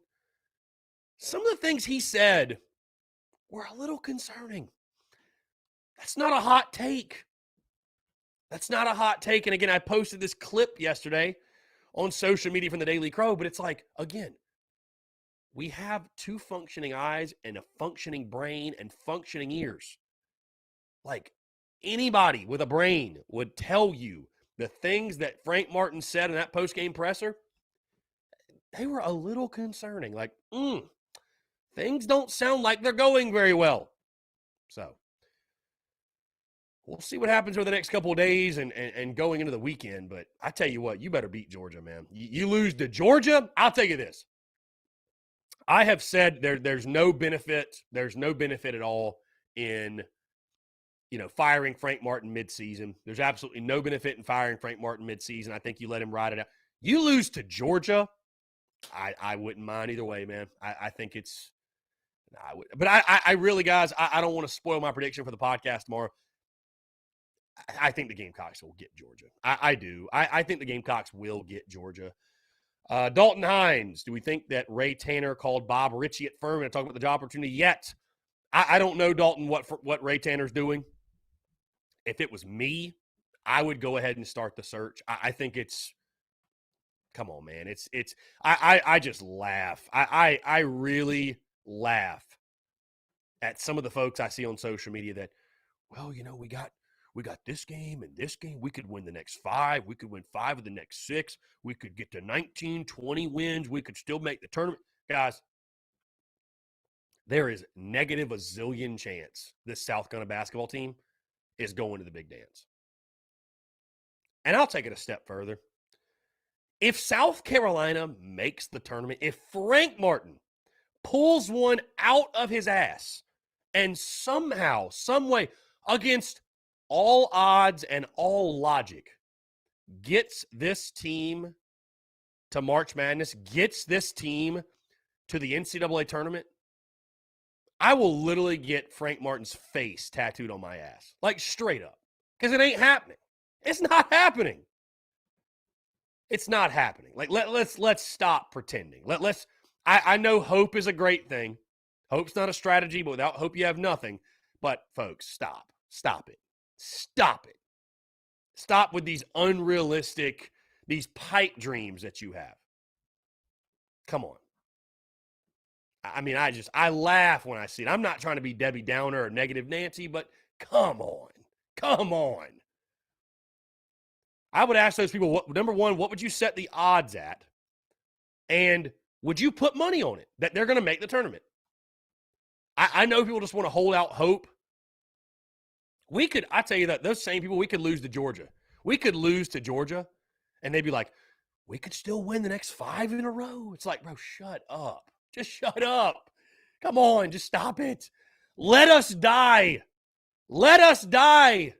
Just let the season die. Please. Let it die a peaceful death. So, yeah. Connor Lee, I'll clip it. I don't care. I'll clip it. I'm willing to go on record, Connor, because there ain't no way. I'm willing to go on record. Maybe that'll motivate the basketball team. It wouldn't be a very big tattoo now. It wouldn't be, and I've got 0 tats, Connor. I'm not a tat guy. I like them. I mean, I think they're dope. I just have had nothing that I wanted to get on me, have permanent. Wouldn't that be the funny first one? Hey, I need a picture of Frank Martin's face tatted on my ass. Maybe put incapable of submission below it. I don't know. Wouldn't that be funny? Wouldn't it be a great story? Evan Slane, if Founders Park could get a renovation, what would you want to see upgraded or added? Great question here. This is a good question. Like, I don't think there's anything wrong with the seating necessarily. I would love to see more things added recognizing our great history and tradition. That's what I want to see more than anything. Guys, we have had so many great teams, so many great players, so many great coaches. Why is that not all plastered around the ballpark? Riddle me that. It's just, it makes too much sense. It makes too much sense, you know? It makes too much sense. So put that all around the ballpark. Recognize your great teams. I mean, you shouldn't be able to walk into Founders Park and walk out and not know, hey, Jackie Bradley Jr. played here. Hey, Justin Smoke played here. Phil Disher played here. James Darnell, Reese Havens. Hey, Whit Merrifield played here. Hey, Christian Walker played here. None of that is plastered around the stadium. None of that is visible for fans. You've got Ray Tanner's number retired. You've got the Michael Roth bullpen. And I mean, outside of that, what do you have? You don't really have anything. I mean, it's just, guys, we don't have a lot of tradition in a whole lot of sports. Let's flex it where we can. So that's my plea to Ray Tanner and those involved. I think Aaron Nichols is one that might be involved in that decision making. Guys, it's simple. It's easy. When I went to Alex Box and LSU, they've got like all their dudes who made All-American teams, they got plaques on the outside of the stadium. Even you go to Clemson, guys. You go to freaking Clemson. Go to Doug Kingsmore, who has nowhere near the tradition we do. They've got like banners hanging of just like, these are our teams that made the College World Series. Guys, if we did that, the entire concourse would be filled. I'm just saying, you got tradition.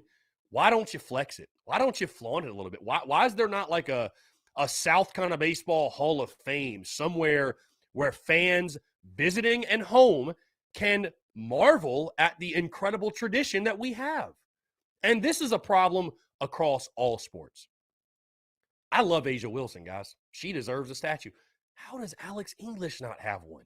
How can you go to a game and leave and not know Alex English played there? You go to Willie B. I mean, yeah, you got the wall of captains and you got the freaking turnstiles painted, but I mean, we don't do a great job honoring our past guys. I'm just saying we don't do a great job honoring, and that might be, I'm nitpicking, but it's the little things. The little things equate, they add up to the big things. That should be a big deal in my opinion. So, but yeah, when you're talking Founders Park, let's do what we got to do to honor our great players, man. There's just so many of them that have come through.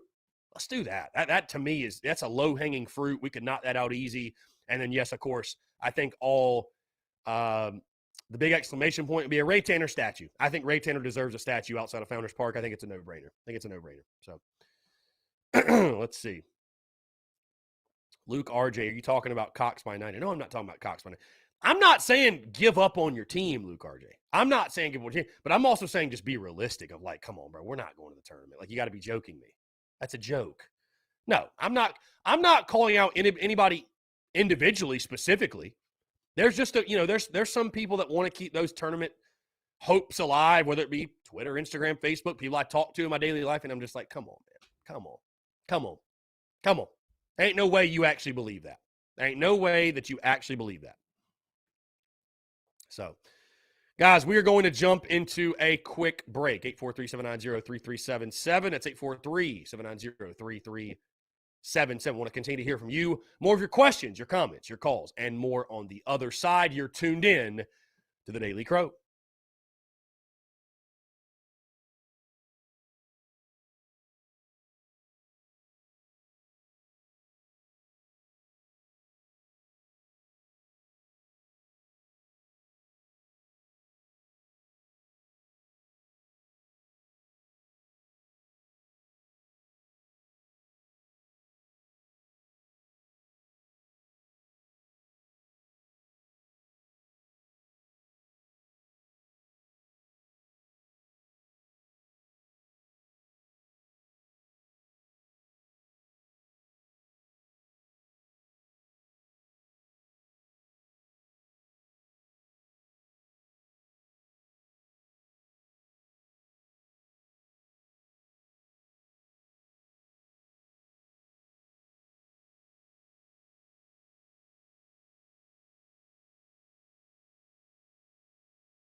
All right, what's up, guys? We're back. 843-790-3377. That's 843-790-3377. Travis says, I think it would be awesome, be badass if we had a statue of the Pile when we won our back-to-back. I mean, I think that's cool, but that'd be a very hard statue to make, number one. And number two, I just think a statue of Ray Tanner makes sense, man, because, you know, you start getting into, okay, which player, which moment. You need to get a statue of the guy who built the entire thing. You know, I mean, really, truly. Carolina baseball ain't what it is without Ray Tanner. You can say whatever you want about him as an AD. Carolina baseball is not what it is. And I'm sorry, man. I'll just go on record and say this too. Do I think Ray Tanner is a great AD? No, I don't. I don't think he's a great AD, but he catches way too much of the blame for everything. I mean, just everything, literally. I mean, his blunder was the Muschamp deal. His blunder was his loyalty to a bad head football coach. We can all agree there. But, I mean, outside of that, I mean, he hired Shane Beamer, and the verdict's still out on Mark Kingston. I mean, the baseball program is nowhere near as bad as fans want to make it out to be. So, you know, nobody wanted Frank Martin gone until, like, right now. So, I mean, I don't know, man. I think Ray Tanner catches way too much shit. That's just my personal opinion. I think he catches way too much shit. So.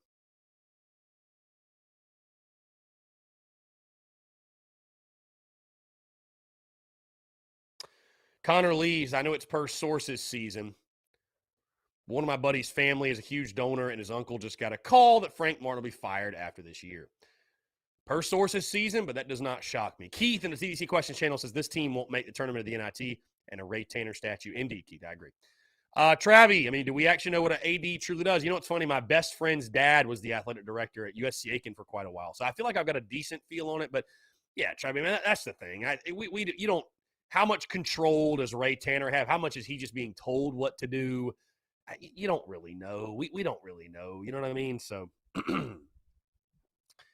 I don't know. I mean, I understand he's the AD. I totally get it. He's the athletic director. But, God, the dude catches a lot of shit. I mean, he catches a lot of shit from people. But it is what it is. I mean, you're in that position, whatever. You're getting paid that money to do it. But, I mean, come on, man. Like, it's like we lose a game, and it's like, blame Ray Tanner. It's like, he ain't the one that was coaching him. What are you talking about? I don't know. I'm sure that'll be a very unpopular take, unpopular opinion with some. But I don't know. My first thought when we lose a baseball game is, Ray Tanner. It's like, no, he wasn't out there. He was not out there, my guy. Again, guys, I want to say thank you to you all real quick, man, for the continued love and support, because we are about to hit, it's really cool. We obviously are hitting milestone after milestone, and the business, has seen exponential growth over the last, couple years, obviously. I mean, as we just continue to grow and grow and grow and keep going and going and going, we're actually creeping up on 20,000 on Twitter, which is, I mean, just to give you guys some perspective, man. And what's funny is I have a lot of people that ask me about the business and the history of it. What made you want to get into it? Why do you want to do it? Or why did you want to do it? But they want to know about like the history of the business. We could literally spend an entire 2-hour daily crow, and it'd probably take us more time if we really wanted to break down like all the moments that led to just where we are today, from January 2017 and even before. But from January 2017, when I posted my first article for Armchair South Carolina to this point, right? I mean, it would literally take us an entire 2-hour daily crow. But it's really cool, just to give you guys some perspective, creeping up on 20,000 Twitter followers. We're at like 19.4 right now, so it might be a couple of weeks before we hit it. But either way, creeping up on that number. I mean, I'll never forget starting, and it was the Armchair South Ghana account, which eventually became the Spurs Up Show account, had 30 followers on Twitter. 30 followers. That is a true story. 30 followers. No Instagram, no Facebook.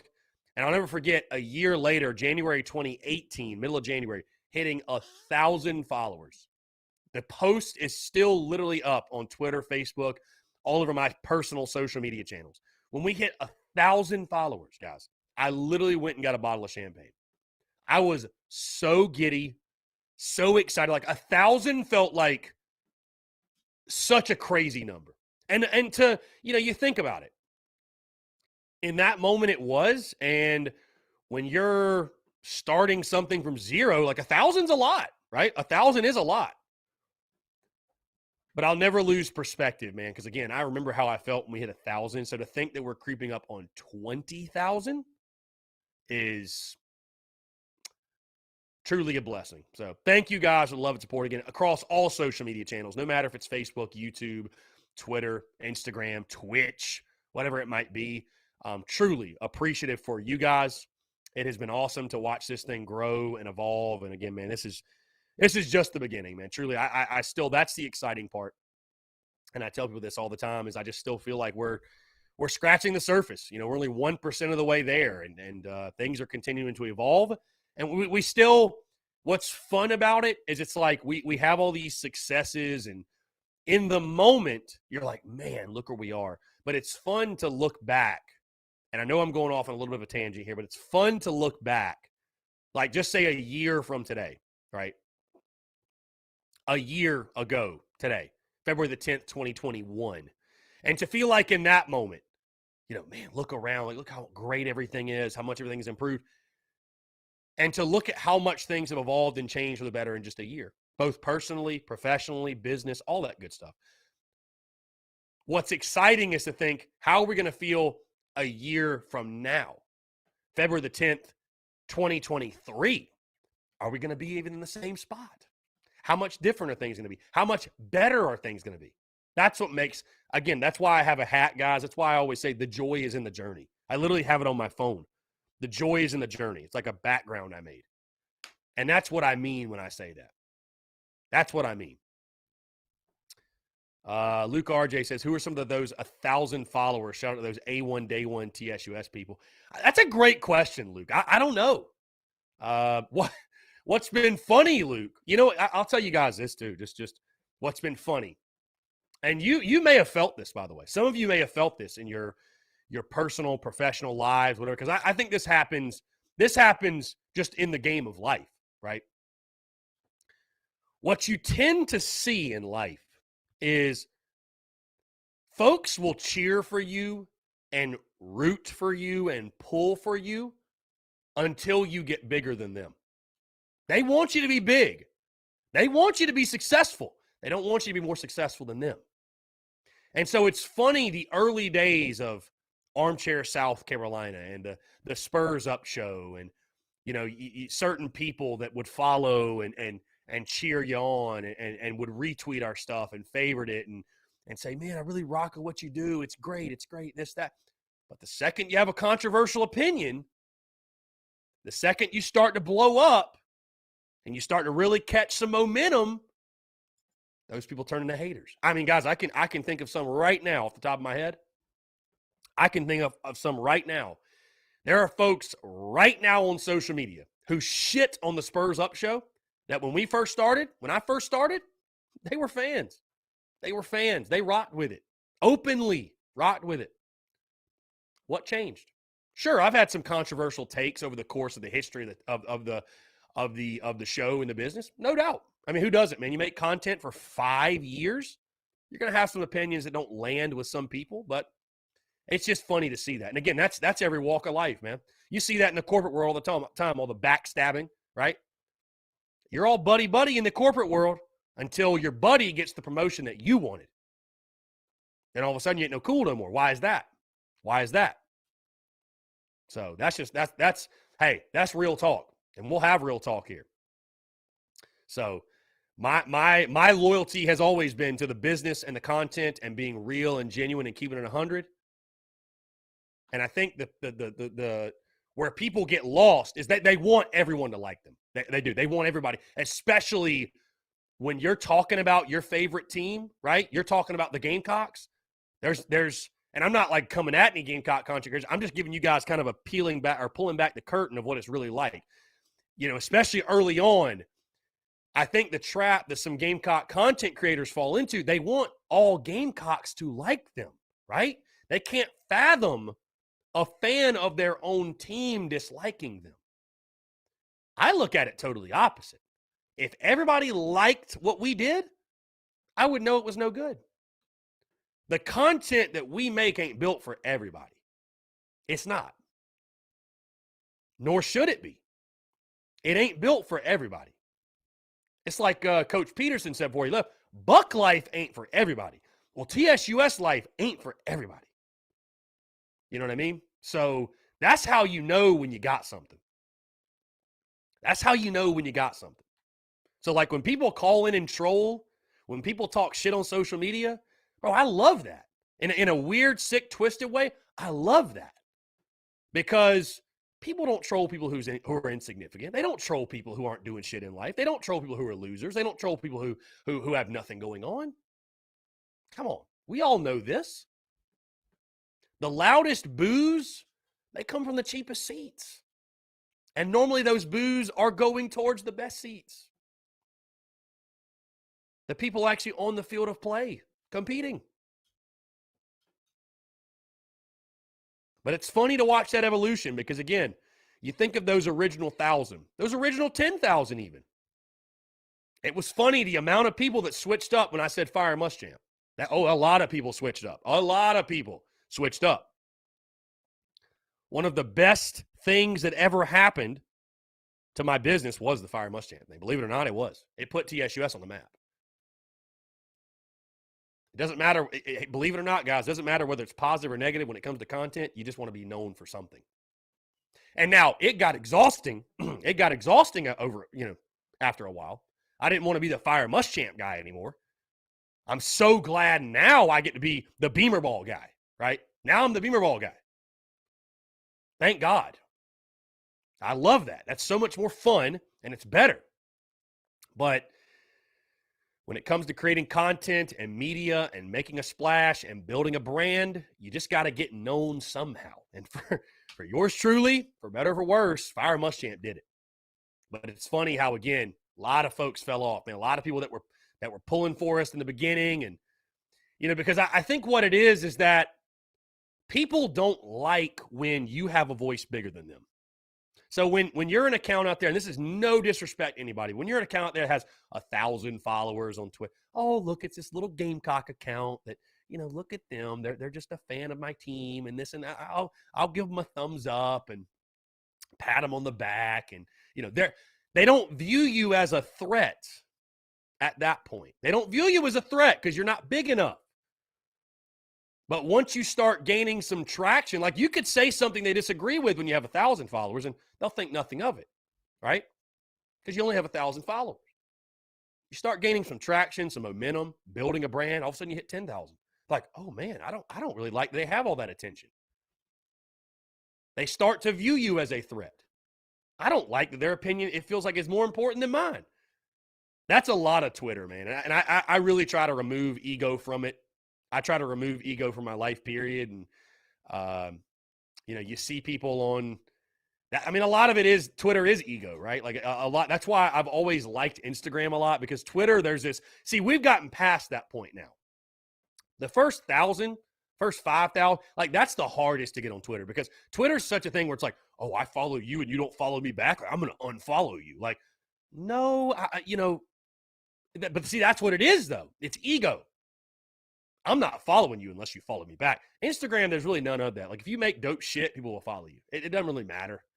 There's not that ego of like, oh, I better be following less than I follow. You know what I mean? Like, or I better have more followers than I follow because then if I'm following more people that follow me, I look like a loser. Like that's the ego of social media. That's the ego of social media. But people get in that mindset and it's like, well, why would somebody follow you? You're not a producer. You're a consumer. You're not a producer. Just be a consumer. We all have a role to play, but play your role and play it well. You're a consumer, my friend. That's okay, but be a consumer. And if you want to be a producer, cool, but know the grind that comes with it and stick to it and bust your ass and let the chips fall. So, Justin, my bad, man. I know I'm ignoring your text message. Let me get to it. I've been going off on a – see, it's fun because I don't really get to talk business with you guys like that. Maybe we should more. Maybe we should more, honestly. Justin says, I'm shocked the spring game is a night game. I'm looking forward to it. Who has the most NFL fans? Chris, have you seen the new Scream movie? It's very all over the place text. Yeah, very excited for the spring game at night. Obviously, we talked a lot about that. Who has the most NFL fans? Probably like biggest fan bases. I probably say the Packers have got to be up there. The Steelers, definitely. The Cowboys, whether they're bandwagon or whatever. And I have not seen the new Scream movie. You know what I want to see? I think the new Jackass came out. I definitely want to see that.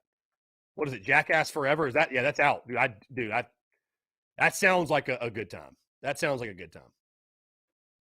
So, but yeah, man, it's been a wild ride and a wild journey.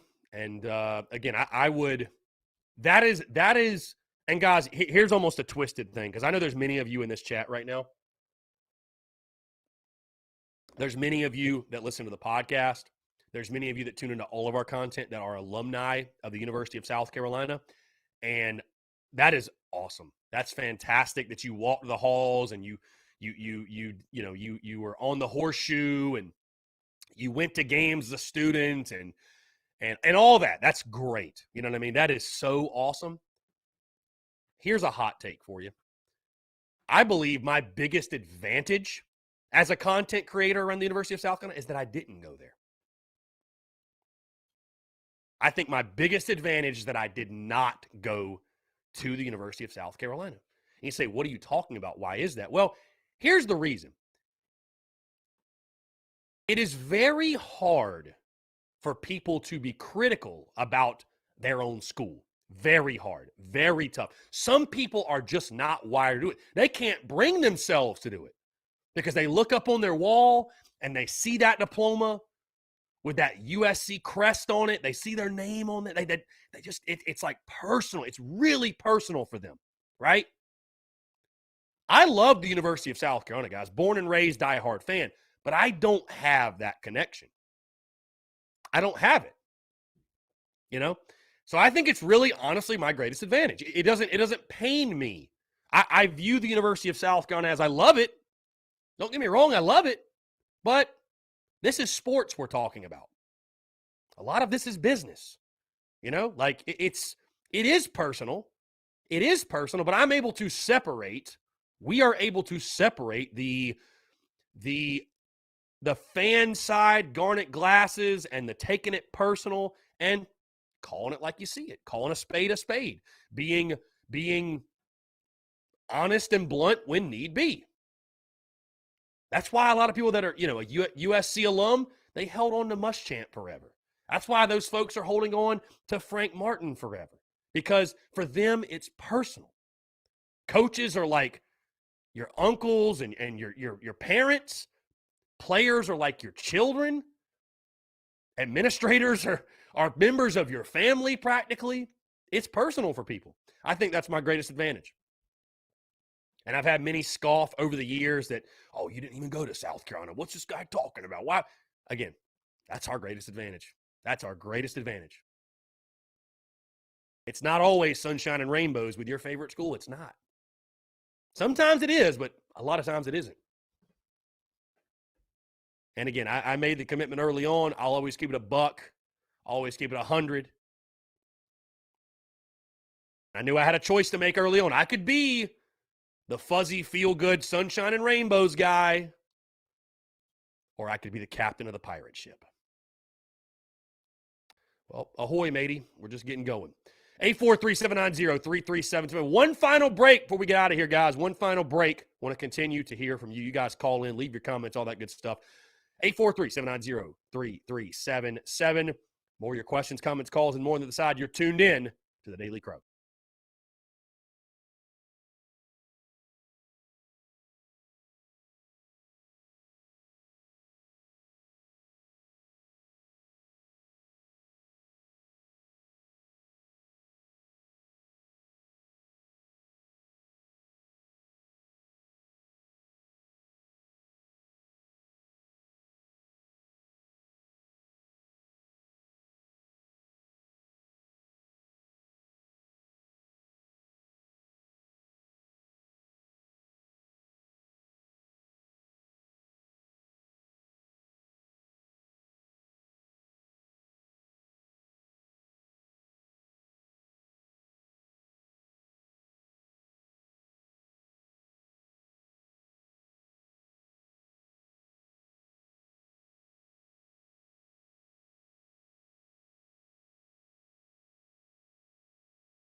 All right, guys, we're back. 843-790-3377. That's 843-790-3377. Final 10 minutes or so here on the Daily Crow on this Thursday, February the 20th.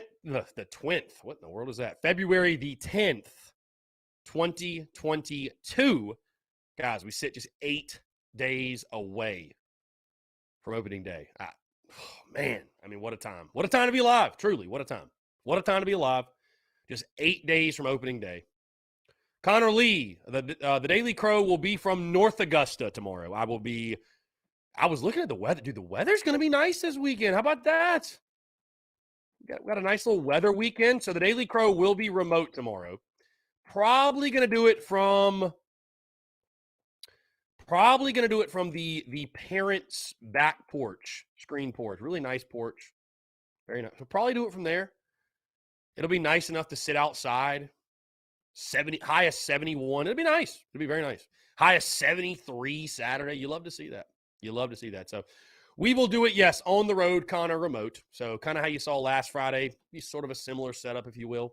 But I think it's good, man. Keep it fresh. I'd like to do a lot more daily goes. I think one of these days, just doing one from like the Horseshoe. Just go out to the Horseshoe and just sit down and just kick it and have a good time. Screw it. Why not? Why not? Just kick it on the Horseshoe. I mean, why not? Robbie Davis. He says, Chris, I forgot to give you my prediction. Girls game tonight. Gamecock 75, Kentucky 50. And for the game Saturday, he also says the Gamecocks will beat Georgia. 75-60. They will beat Georgia. 15-point victory. That would be something, wouldn't it? You need a win like that. You need a win like that for sure. You do need a win like that. Again, guys, in case you missed it, of course, the big news of the day, the spring game, April the 16th, will be at night. 7 o'clock kickoff for the spring game. Really good stuff. Really, really good stuff. Yeah, going to be a blast. Going to be a blast. Going to be a blast. Let's see.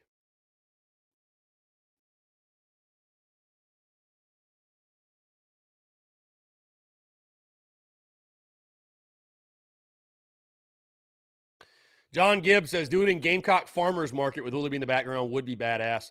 Yeah, we probably could. I mean, I can take the setup. It's pretty easy to just take it remote. You know what I mean? Pretty easy to just take it remote.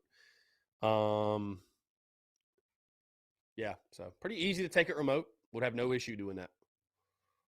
I'll figure that out. I'll figure that out for sure. We'll figure that out. Like I said, definitely, guys, going to have some very special things in the works for next Friday for opening day. Just in regards to content, making a bunch of content, probably being live all day until first pitch, and we'll go into at 4 o'clock first pitch for that, and yeah, going to be awesome. Going to be awesome. So I'm really looking forward to that. Going to be, like I said, an absolute blast, and yeah, so very, very excited. Very excited. Let's see. 23 of the 44 Super Bowl starters were 4 or 5 star recruits. Over half. How about that? Over half the starters were 4 or 5. So stars do matter a little bit. Stars do matter just a little bit. Having good players, having good players matters. Having good players matters. Believe it or not, having good players does matter. So let's see. Okay, yeah, USC Aiken plays tomorrow at home too. Might have to go watch them play. They got a 4 o'clock first pitch on Friday, so who knows? Who knows? I don't know. I may not venture up to Aiken, but who knows, man?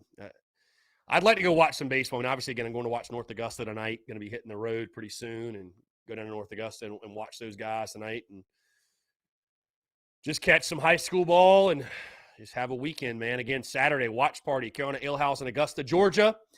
Tip-offs at 2. Yours truly will be there around 12:30 or so. Luke RJ, you're going to do the Twitter space thing today. I was just throwing it out there. It's like, I'm going to be on the road for an hour. So, I mean, I guess technically we could do it. I don't know what we would talk about, Luke, but we could do it. Yeah, so. Connor Lee, I've got like my workout playlist, man. I'm a big rap guy, huge rap guy. I'll listen to like Drake, Travis Scott, Future, all that. So, yeah.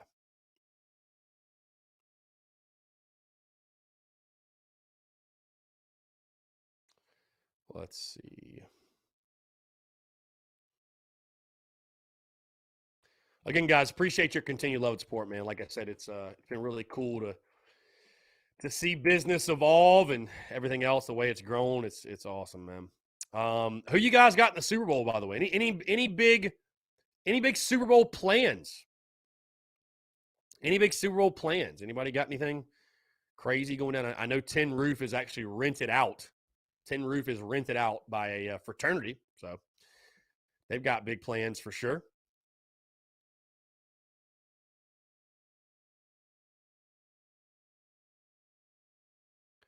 And how do y'all feel also, before we get out of here, had a conversation, obviously, of course, with Chris Marlowe that dropped today.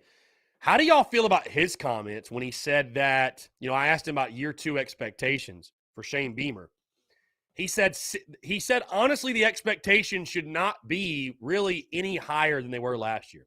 6 wins is the benchmark. Anything over that, our fans should celebrate it. What do y'all think? What do y'all think? I get what he's saying. I do get what Marler's saying. I think setting the expectations at like 9 wins, it's really aggressive. And I think there's still things on the roster to solve. But I do get the other side where fans are going to say, Chris, we won 6 games in the regular season with no quarterback. Now we've got Spencer Rattler. Like, you got to win more than 6. I totally get that logic. I will lock in my official predictions. Over the summer, obviously, so we got a ways to go. My way too early predictions were 8-4. I will again probably be the guy, though, to keep things in perspective. Like really, let Shane Beamer work. Don't be ready to pull out the pitchforks if you don't win 9 games in year 2. You know what I mean? Courtney going with the Rams. Yeah, I think it's one of those things where it's like everybody's going to say, Joe Shiesty, Joe Burrow, Joe Shiesty. I get that. I understand that. At some point, he's going to lose an elimination game. At some point. So I think everybody's going to say Joe Shiesty. And it's like, that is it really the storybook ending, or does it finally come to an end? You know what I mean? Is it the storybook ending, or does it come to an end? Luke Argis, I know it's tough in the SEC, but 7 in the regular season should be the least. I get it. I understand. Obviously minimum making a bowl game. Year 2, you got to make a bowl game. And I think a lot of it, though, how you win. We've talked about that before a lot. How you win, winning your non-conference games by, not having to kick a game-winning field goal, not beating Troy by 9 points, not beating Vandy by a point, improving in that area too, because style points in college football matter, guys, as we all know. They just do. It's not like baseball where, hey, you win by a run, cool. You win by a run, congrats. Nope, you need style points in college football. So I think that'll be a lot better for us this year also. Guys, hey, we're going to go ahead and wrap it up. Appreciate you all tuning in, guys. Check out the podcast that dropped this morning, episode 596. Full breakdown at the Yardcocks catchers, by the way. We talked Burgee Barrels and that crew, what to expect from the Gamecocks catchers this season. Also, a Big Cock Club exclusive, great conversation with Chris Marler of Saturday Down South as we break down the 2021 season, the bowl game, Shane Beamer, Spencer Rattler, look ahead to 2022 as well. Again, a great convo with Chris. And, other than that, stay tuned, guys, to all the content. A very, very busy content day. Content bleeding out the eyeballs. Folks, can appreciate you all tuning in. Have a great rest of your Thursday, and we'll talk to you tomorrow.